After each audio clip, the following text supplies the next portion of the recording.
Bachcha, let's read the question. The question is, an alpha particle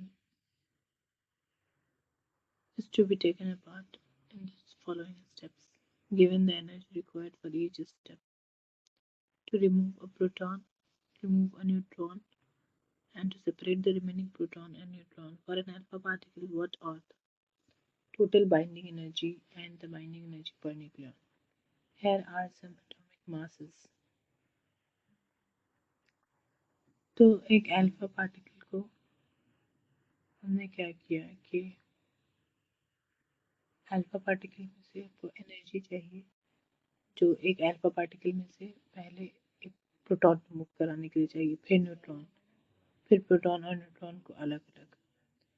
तो और फिर हमें क्या निकालना है? For an alpha particle total binding energy and binding energy per nucleon. तो अल्फा पार्टिकल क्या होता है? Helium.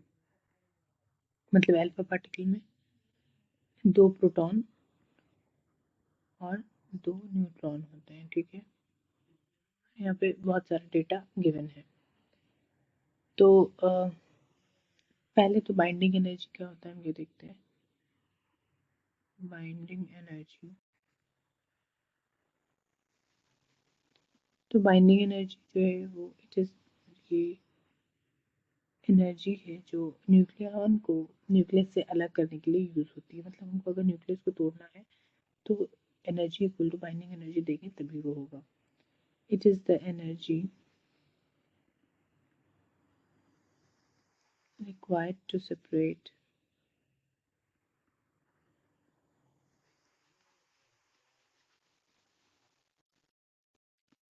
separate out the nucleons from the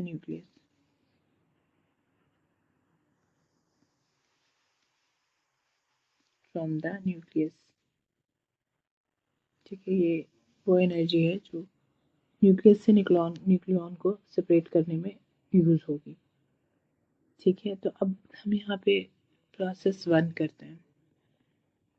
step 1 में क्या बोल रहा है कि हमें पहले क्या करना है कि एक अल्फा पार्टिकल और उसमें से एक प्रोटॉन निकालना है और उसमें कितनी एनर्जी यूज़ होगी।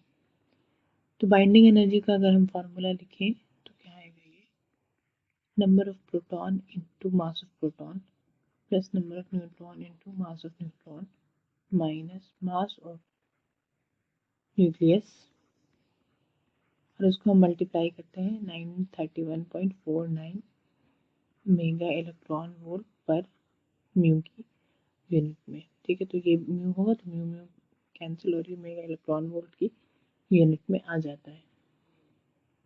अब स्टेप 1 में क्या कह रहा है कि एक हीलियम लिया, मतलब अल्फा पार्टिकल, उसमें से एक प्रोटॉन हटाया, तो प्रोटॉन हटाया तो क्या बचा? हाइड्रोजन बन गया। ठीक है, और ये बना हाइड्रोजन 3 प्लस 1, एक प्रोटॉन। इस प्रोटॉन को हमें हटाना है, तो एनर्जी रिक्वायर्ड क्या होगी? एनर्जी रिक्वायर्ड होगी यहाँ पे इसमें इस न्यूक्लियस से ये बनाना है और एक प्रोटॉन हटा दिया, तो रिक्वायर्ड एनर्जी जो होगी वो हम इसकी एनर्जी लिखेंगे और इसकी और माइनस दिस। ठीक है, यहाँ पे भी अगर हम जैसे अगर एक न्यूक्लियस से न्यूट्रॉन और प्रोटॉन को अलग हटाना है तो न्यूट्रॉन की एनर्जी प्लस प्रोटॉन की एनर्जी माइनस ये टोटल एनर्जी न्यूक्लियस की, और जो रिमेनिंग एनर्जी वो जो वही बाइंडिंग का काम कर रही है। ठीक है, तो एक्चुअल जो मास होता है वो मास ऑफ न्यूक्लियस के बराबर नहीं होता है। जो रिमेनिंग एनर्जी है वही यूज जैसे बाइंडिंग एनर्जी होती है, वो न्यूक्लियॉन्स को बाइंड की हुई है न्यूक्लियस में। तो अगर हम इसको लिखेंगे तो क्या होगा? Mass of 3 hydrogen plus mass of 1 hydrogen minus mass of alpha particle into 931.4 mega electron volt पर म्यू, और ये भी म्यू में होगा तो ये दोनों कैंसिल हो जाएगा। तो हमारे पास क्या बचेगा? 3.01605 plus 1.00783 minus 4.00260 into 931.49 mega electron volt, which is equal to इसको कैलकुलेट करने पर हमारे पास क्या आएगा, 19.822 मेगा इलेक्ट्रॉन वोल्ट। ये हो गया पार्ट ए। अब पार्ट बी में हमें क्या करना है, अब जो ये वाला बचा हाइड्रोजन 1 3, इसमें से हम क्या करना है, हमें स्टेप 2 में एक और न्यूट्रॉन निकाल देना। तो न्यूट्रॉन निकालने से क्या होगा, सिर्फ मास नंबर पे फर्क पड़ेगा। तो ये हो जाएगा हाइड्रोजन और ये 2 प्लस एक न्यूट्रॉन निकाला। ठीक है, तो जो एनर्जी रिक्वायर्ड होगी वो कितनी होगी, यहाँ पे हम लिख सकते हैं मास ऑफ 1 हाइड्रोजन, मतलब इसका mass, plus mass of 1 neutron minus mass of 1 hydrogen, ये वाला आइसोटोप का हाइड्रोजन का, into mu into 931.49 mega electron volt पर म्यू। ठीक है, इसको हम सॉल्व करेंगे तो क्या आएगा हमारे पास, ये आ जाएगा 2.01410 plus 1 point mass of neutron सब गिवन है 00867 माइनस 3, ये भी गिवन है हमारे पास, ये वाला।